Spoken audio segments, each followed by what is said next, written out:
अस्सलाम वालेकुम। Welcome back to my channel जी। कैसे हाल है मेरे यूट्यूब फैमिली भाई बहन? होप के अल्लाह की करम से आप ठीक ठाक होंगे, चंगे भले होंगे।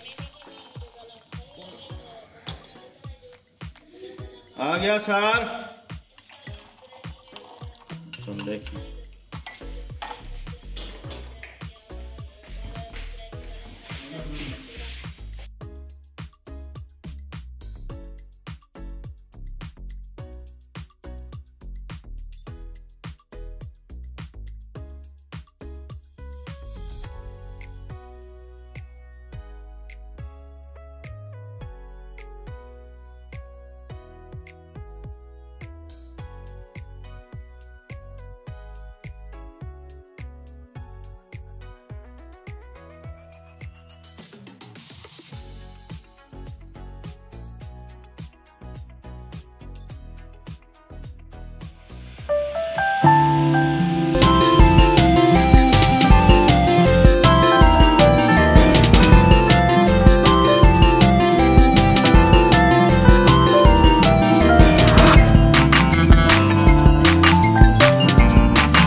अच्छा दोबारा क्वेश्चन करना इसे गरीबों को फंड दे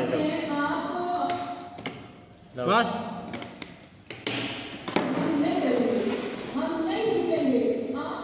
इलेक्शन कमीशन इतना चुनी हुई है कि सियासतदानों के बयान पर पर्चे कराता करेगा साबिक सदर मुस्तफा को भी नुकसान पहुंचेगा जब तौहीन इलेक्शन कमीशन के इख्तियारात है तो पुलिस के जरिए गिरफ्तारी क्यों की कहा गया है मुस्तफा नवाज को